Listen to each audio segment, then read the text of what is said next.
Welcome back again guys. So meron tayong house tour dito sa South.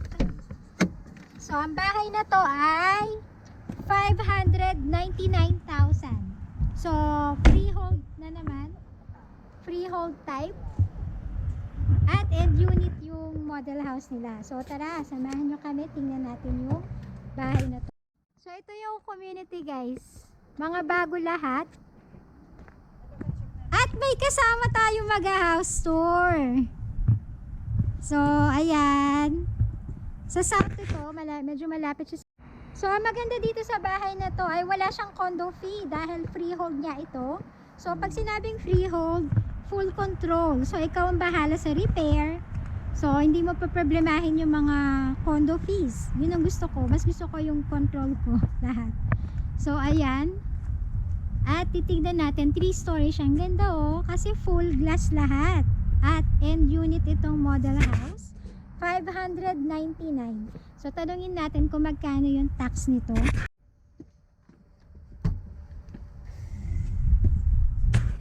So ayan siya. So malaki yung garage. And how first room, office room, pwede rin siyang bedroom. So, medyo mataas yung hagdan niya. 3 stories kasi to eh. So, ito yung pinaka-preferred ko. Ganitong color ng floorings. Ang ganda. Maganda siya, guys. So, ang ganda na kanya. Hindi na. Bilsat mo yan. So, malaki siya. Yeah. Maganda, no? Oo, ang ganda. Kaso ito yung terrace niya.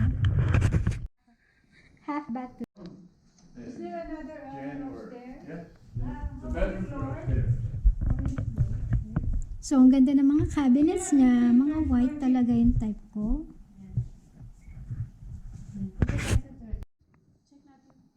I like the big window. Sa third floor naman tayo. Ang maganda dito ay finish na nga yung basement. Bedroom number 1. Ang ganda guys. Gusto ko talaga full window kagaya nito. So, ito I think ito yung master bedroom. So, ito yung common CR. Maganda talaga. Hindi kailangan ng bath. At yung walk-in closet. Yun talagang requirement ko. Anyone for you. There'll be grass and things here. So, And this is the common bathroom. Common bathroom, ayan. May curtain siya talaga. Bedroom number 2. Para sa anak ko. At ang ganda ng view. Parang pili mo nasa condo ka. Ganda. So, bedroom number 2 yan, guys. So, check natin ito. Kung gaano kalaki yung closet. So, just a normal closet lang. Hindi siya walk-in. So, ito, another storage. So, another, ito, bedroom number 4. Kasama na yung kasama. So, maganda yung room niya. Maganda, guys. So, maganda ang layout. Ito na yata yung best layout na nakita ko. So, nandito yung appliances, washing machine, dryer sa main floor. So, hindi pa kasama yung, hindi pa nako-compute yung tax. So, check natin na isa pang unit pala, guys. So, ito yung pangalawang unit. So, ayan. So, nasa pangalawang unit tayo, guys. Check natin. that's okay. You can leave your shoes on. Ito yung pangalawang unit na 599 kasi yung isa is 649. Maganda rin siya. Pantry here. Yeah, the pantry's nice.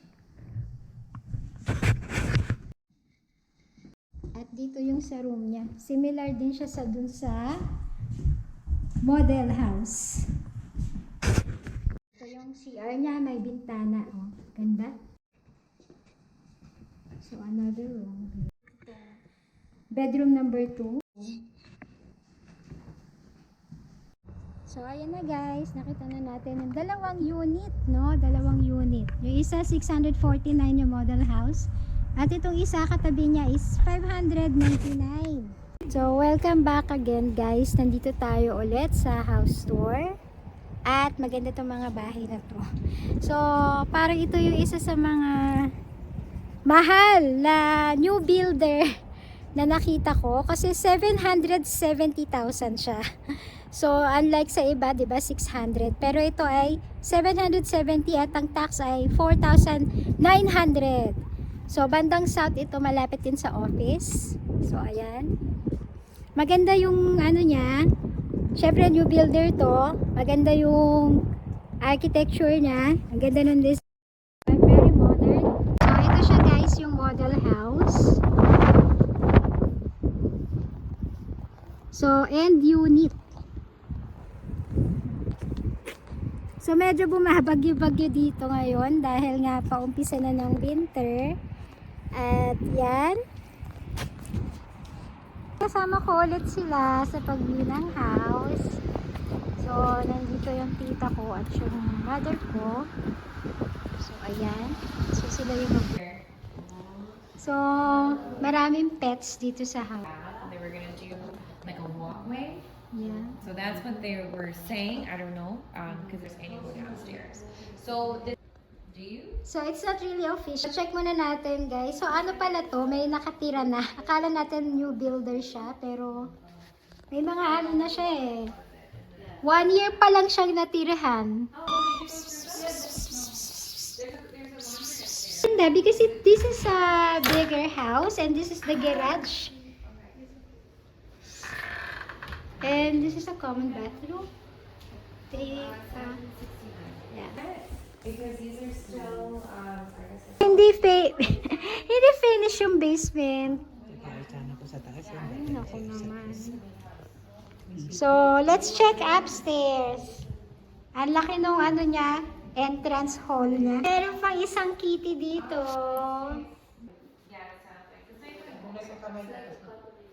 Pag kinagat ka, takas ka. Oh, I want this pet. from outside or? No, from inside. Yeah. Because I never come to the kids. They always. When you Come on, dali. it looks like a very small. So many cats. Go inside, their spaces.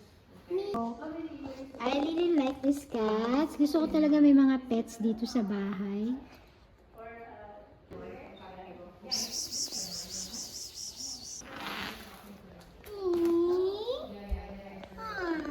It's so cute. Cute tong ginger. So, checking upstairs. So, nagulat ako guys kasi in-expect ko kami yung magiging first owner. Ang grabe to oh. Meron siyang ano dito? 4 rooms. So, di na natin papasukin guys dahil naiilang talaga akong tumingin sa mga bahay na may gamit. Para sa akin, privacy kasi yan. So, hanggang labas lang muna tayo. Bigyan mo, open this. What's inside? So, just close it now. Close it. Ayan, ano yan? So, bedroom number 3 and bedroom number 4. What's inside? So, laundry. So, hindi yan. So, may mga walk-in closet naman sila. So, ito yung main master bedroom na may walk-in closet. So, hanggang dun lang tayo muna. So, ayan guys. So, honestly guys, ito lang yung gusto kong bilhin sa bahay na ito. Itong pusa na to, oh. I'm gonna buy these 3 cats. Kasi nga ang cute nila eh. Sila talaga yung nagpapatanggal ng stress ko.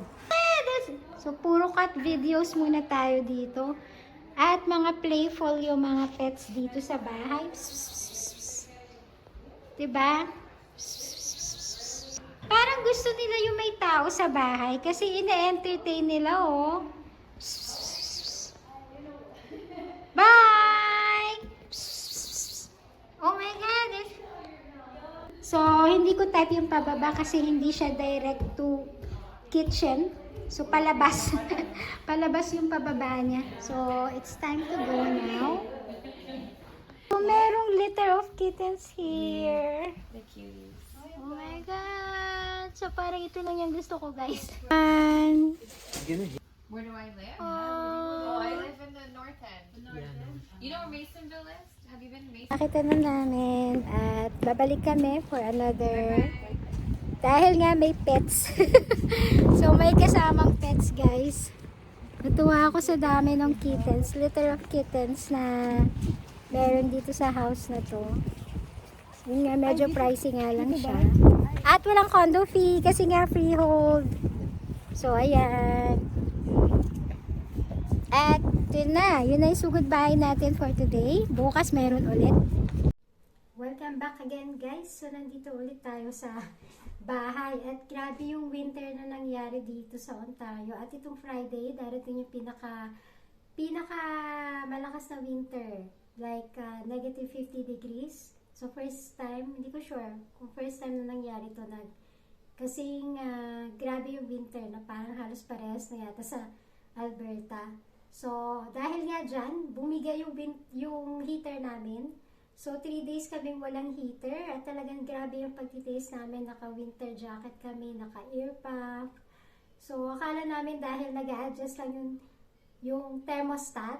Kasi minsan, syempre, pag lumambahay, hindi ganun kalakas yung heater. So, ito yung mga kinatatakutan ko dun sa, kung sakali may bahay ka na nga. May mga expected na or unexpected na gastusin. So, dahil nga dyan, nireport naman namin kagad sa landlord at yun nga, sira nga talaga siya at pinacheck sa technician na kailangan palitan na talaga yung furnace. So, estimated cost na is 4,000. Grabe, no? Mahal pala talaga niya. So, akala ko kasi, kasama na yun sa Reliance service na kung sakali may nasira, papalitan lang nila papalitan lang. Tapos yung usual lang siya na bayad, yung pala talagang gagastusan pa pala. Akala ko rented din siya. So, ayun nga, dahil din dyan, hindi na namin kinaya yung winter, yung sobrang lamig na walang heater dito sa bahay. Napabili kami ng portable na heater. So, 2 portable na heater dahil 2 room yung nire-rent namin. At yun, umabot siya ng $130. So, hindi namin sure kung ano. So, yun na nga. Naayos naman yung heater dahil na-install na yung bagong furnace. So, ito yung heater. So, bali 2 ganyan. Ayan. So, hindi na namin siya kailangan. Dahil, yan. First na namin bumili ng portable na heater. So, kung sakaling emergency na talagang nasira na yung heater. So, yun yung mga disadvantages pag bumili ka nga ng mga bahay. Lalo na kapag luma. Talagang isa-isa siyang naglalabasan yung sira. Lalo na nga itong heater na napaka-importante pa naman yan dito. So, yun nga, na marami tayo natutunan dahil isa yun sa mga expected na hindi lang syempre yung mga repair, ang dami pa pala. Kailangan meron ka talagang budget. 4,000 medyo malaki-laki din to. Parang isang buwan ng mortgage din to. So, ayun lang guys. Marami pa tayong may mga tour pero hindi na kagaya ng dati. So, patapos na yung house tour natin. So, next month, ibang content na tayo. Iba na naman yung focus natin. So, ayun lang guys. Thank you for watching. So, nandito kami ngayon ulit sa Burlington. At kasama na natin yung mga visitors natin. Yung mga Nepo visitors natin guys. So, ayan. First time nila dito sa Burlington. Welcome to Burlington. So, binalikan namin itong magandang view. So, ayan sila.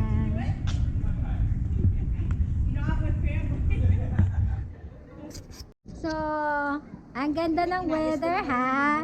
So, nag-i-snow no isang araw pero ngayon ay pinagbigyan kami. So, ayan. At walang ganong tao ngayon dito. So, maganda dito ganitong oras. Ayan guys. So, ito yung activity natin. Makita itong Burlington, downtown. So, isa sa mga recommended na puntahan dito malapit sa Toronto. So, ayan. So, nag-i-enjoy kaya sila dito. So, ayaw pa nila umalis. Pupunta na tayo dun sa beach area. Sa Little Beach. Sa mismong Lake Huron. So, ayaw pa nilang umalis guys dahil ang dami kasi ng mga Instagrammable na ano dito, mga area.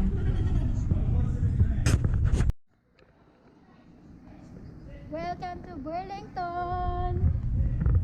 Ang ganda ng weather. Pinagbigyan kami dahil nung isang araw nag-i-snow.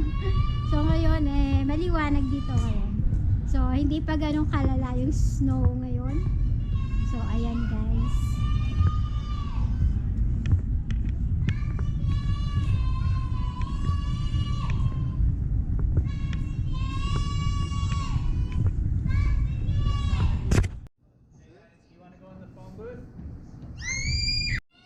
So, ang tagal ng pictorial nila dito, dapat 15 minutes lang talaga kami. So, nakikita nyo tong area na to. Maganda talaga. So, maliit lang tong Little Europe dito sa Burlington. So, nakita ko lang to sa mga vlogs. Recommended talaga. So, hindi natin kailangan magpakalayo-layo, no? Kasi feeling ko nasa Brussels yung dating niya. Belgium.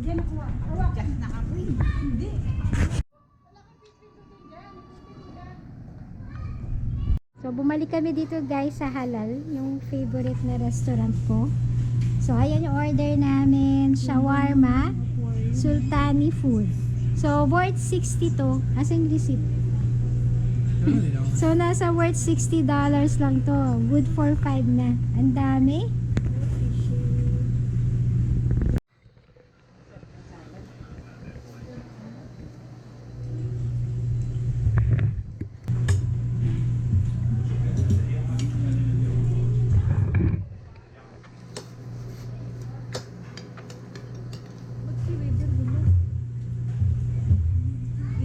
Saka na, wrap saka na. Wala mo na yung chicken na ba?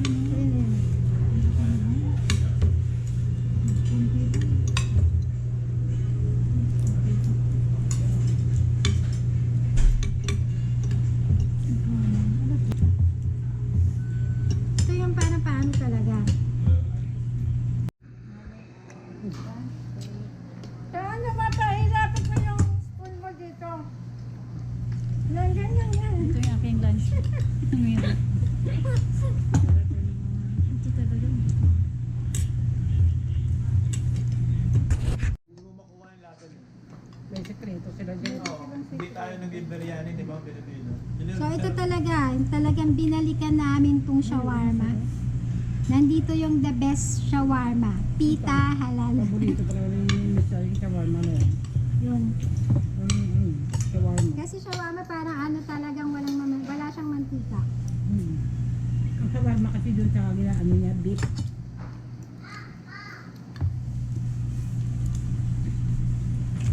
Kasi lagyan mo na kanito. So dito kami guys magde-dessert. So dapat last time pa namin to na.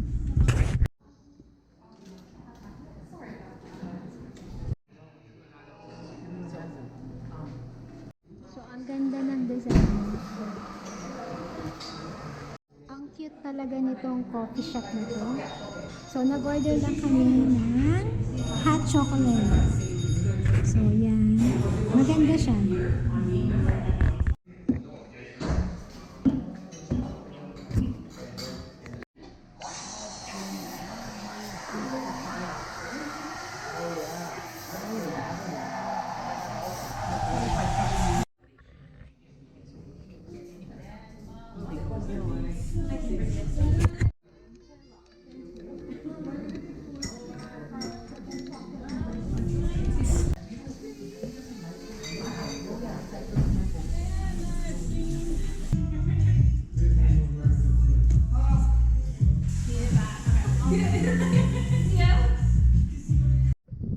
So, pauwi na tayo ngayon guys. At okay yung hot chocolate nila. So, ito yung recommended dito sa downtown. Yung matry yung mga recommended desserts. Kasi last time, ice cream, Lakeshore ice cream. Ngayon naman tinry namin yung dun sa Lola coffee shop. So, yan, pauwi na tayo. Biyahin na naman tayo pabalik ng 1.5. So, ito yung lulutuin natin ngayon, guys. Egg tomato soup. So, ito yung dinner namin. At itong isda. So, talagang magsisup kami dahil sobrang lamig pa rin ang weather. So, ganito lang kasimple yung ingredients niya. Onion, tomato, green onions. Yan. So, madali lang to.